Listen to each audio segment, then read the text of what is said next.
just wanted to make a video here for you guys, basically show you a drill I do with all my players. Really important drill, we literally do it every single training session that we do, and it's just introducing the shooting form that we teach and a great way to work on it, which you should be doing pretty much every time before you do any kind of shooting workout. So the first step is shooting with one hand. So I'm going to turn my body slightly to the side so that my shooting shoulder, shooting hip are lined up with the ring, so my feet are at about a 45-degree angle. I want to get my shooting hand underneath the ball. I want to make sure that my elbow is level with my shoulder or slightly above it. Shooting hand is underneath the ball, elbows pointing directly at the basket.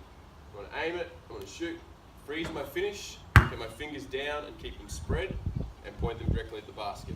Hold the follow through for a second or two, reset, go again, freeze it, making sure my fingers are spread and elbow is locked at the end. What we're really trying to work on with this drill though is ingraining this position right here. 90 degrees at my elbow, close to 90 degrees at my wrist, and making sure my elbow is level with my shoulder again or slightly above it.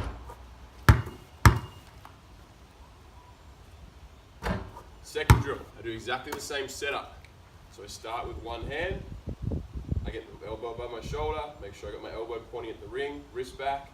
I'm going to place my guide hand next to the ball. So I'm not actually going to hold the ball, but I'm not touching it. It's going to just very lightly touch the ball and sit right there. So I do one-handed first, bring my guide hand to the side, making sure my fingers point directly up at the sky and that my hand is on the side of the ball. So it's one, and then two, and then I do exactly the same one-handed shot. On that one-handed shot, my guide hand's not going to move at all. So I start with one, guide hand on the side. You watch my right hand here, it won't move.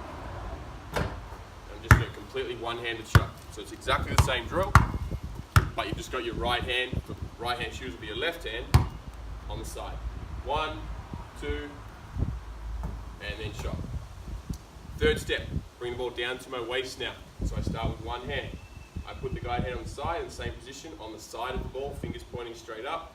Now I actually grip the ball. Once I've got that position, without moving my hands, I bring the ball down to my waist. I make sure when I got the ball at my waist here, I've still got a bend in my elbow. I've still got a little bit of a bend in my wrist. So it's not going to be all the way back, but it's also not going to be relaxed like that. I'm going to keep a slight bend in my wrist. So the ball's at waist height. As I bring the ball down, I bend at the hips a little bit. I'm not bringing it down like this. I bring it down like this. My whole body comes down. As I mentioned, bend at the elbow, slight bend at the wrist, and then we lift, shoot, and again freeze. And your follow through should look the same as the last two drills. One, two, three, shoot, freeze. Always starting with one to get the hand position right on the ball. Lock in this position. One, two, three, shoot, and freeze. Now obviously I've done these drills in close. If you're trying to work on changing your form, do it in close is great because it means you don't have to spend any time chasing the ball. And all you're trying to do when you're working on changing your technique is basically getting as many shots as you can with the new way that you're trying to shoot the ball. And so distance, unless you're working on something to do with power, the distance doesn't really matter. It's just about getting the right number of reps with that new form. And so doing it in close means you spend a lot less time chasing the ball and you can make that improvement much quicker. All right, hope those tips help, guys. Any questions, please feel free to leave me a comment. I'm more than happy to help you out with any questions that you've got.